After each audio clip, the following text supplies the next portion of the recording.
BCS লিখিত প্রস্তুতির অষ্টম ক্লাসে আপনাদের সবাইকে স্বাগতম।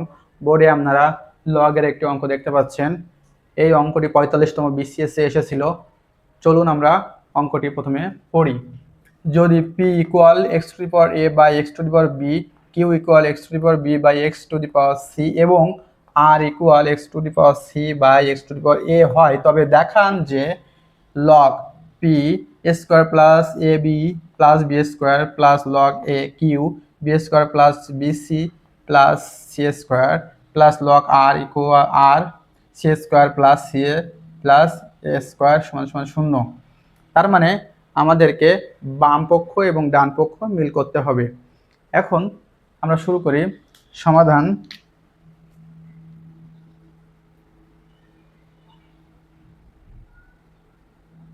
সমাধান লিখে প্রথমে আমরা লিখব যে দেওয়া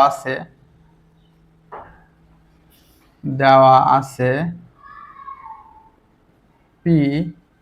P to the power P equal X to the power A by X to the power B. এটাকে এইভাবে লেখা যায় X to the power A minus B, মানে X to the power A by X to the power B আছে, তো এই বিটাকে ওপরে নিয়ে যাওয়া যায়। নিয়ে গেলে তখন এইভাবে এক্স কমন আসে এ মাইনাস বি। এরপরে Q X to the power B by X to the power C, এটাকেও X to the power B minus C এবং আর কেও একইভাবে C by X to the power A to the power C minus A. তাহলে এখান থেকে কিন্তু আমরা প্রত্যেকটার পি এর মান পেয়ে গেছি।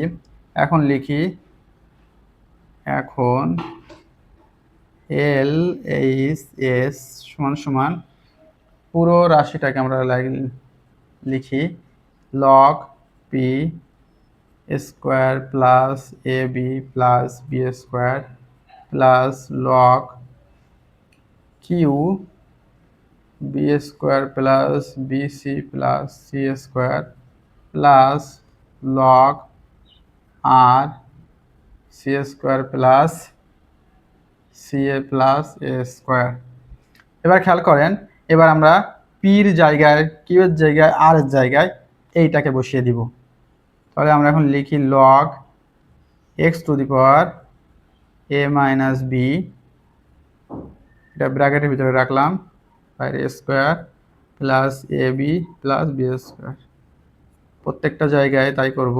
কিউ এর মান x to the power B minus c b square plus B C plus C square plus log x to the power C minus a c square plus C A plus A square. এখন log যেহেতু x base ফর্মে আছে, এক্সকে আমরা এখানে x লিখলাম। এবার এ minus B পাওয়ার আকারে আছে, এ মাইনাস বিকে আমরা বাইরে বের করে দিলাম, দিয়ে নিলাম এ মাইনাস বি। এটাও তো বাইরে পাওয়ার আকারে ছিল, যে কারণে পাশে গুণ আকারে বসে যাবে square plus A B plus B square plus log এই বেস ফর্মের এক্সকে লিখে দিলাম B minus C into B square plus B C plus C square. এখানেও সেটাই করব, log বেস ফর্মে এক্স আছে আর সি মাইনাস একে বাইরে বের করে দিলাম, এর সাথে গুণ সম্পর্কে আছে সি স্কোয়ার প্লাস সি এ প্লাস এ স্কোয়ার। এখন খেয়াল করেন, এই ওপরে এ minus B into A square plus A B plus B square দেখে আমাদের এই সূত্রের কথা নিশ্চয়ই মনে আসতেছে যে এ কিউ মাইনাস বি কিউ, এ কিউ মাইনাস বি কিউ সমান সমান এ minus B into A square plus A B plus B square. বীজগণিতের এই সূত্রের কথা নিশ্চয়ই সবার মনে আছে। আর মনে যদি নাও থাকে, আপনারা নিজেরা বাসায় বীজগণিতের যে গুণ আছে এ minus B into A square plus A B plus B square, এই দুইটা মানকে গুণ করবেন। গুণ করলে আপনাদের এইটাই আসবে। কি আসবে? এই A minus B into A square plus A B plus B square, এটাকে গুণ করলে গুণফল A Q minus B Q আসবে। এখন সেটা আমরা লিখব যে log X A Q minus B Q plus log X B Q minus C Q plus log X C Q minus A Q. এখন খেয়াল করেন, এটা হচ্ছে কি ভ্যালু। লগের অঙ্ক যারা জানেন তারা এটা হচ্ছে বেস, এটা হচ্ছে কি ভ্যালু। এই ভ্যালুটাকে সামনে এনে বসানো যায় এইভাবে, A Q minus B Q log X, এইভাবে লেখা যায়। প্রত্যেকটার মান সামনে আনবো, B Q minus A Q log X plus C Q minus A Q log X. এখন যেটা করব, লগটাকে কমন নিব। লগ কী করবো, লগ কমন নিব। লগ এক্সটাকে যদি কমন নেওয়া হয় তখন ভিতরের এই সবগুলো কি হয়ে যাবে, যোগ হয়ে যাবে। A Q minus B Q plus B Q minus A Q plus C Q minus A Q. এখন দেখেন, মাইনাসে প্লাসে বাদ যায়, minus B Q plus B Q বাদ যায়, আর হচ্ছে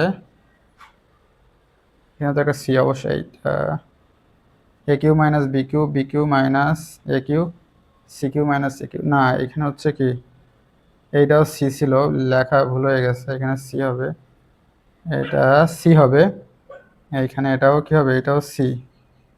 তাহলে A Q minus A Q বাদ, minus B Q plus B Q বাদ, minus C Q plus C Q বাদ, মানে পুরোটায় বিয়োগ করলে কি আসে, শূন্য হয়ে যায়। তাহলে থাকে লগ এক্স শূন্য।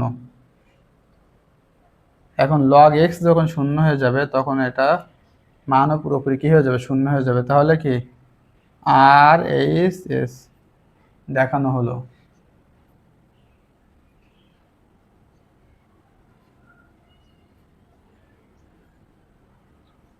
এই শূন্যটা হচ্ছে কি ভ্যালু। এখন ভ্যালু যখন শূন্য হয়ে যাবে তার মানে কি পুরো অঙ্কের অ্যান্সার আসবে কি শূন্য। আশা করি অঙ্কটি বুঝতে পেরেছেন। আজকের ক্লাসটি এ পর্যন্ত। ভালো লাগলে অবশ্যই আমাদের ফেসবুক পেজটি ফলো দিয়ে রাখুন, ইউটিউব থেকে দেখলে সাবস্ক্রাইব করে রাখুন। সবার জন্য শুভকামনা, ভালো থাকবেন, আল্লাহ হাফেজ।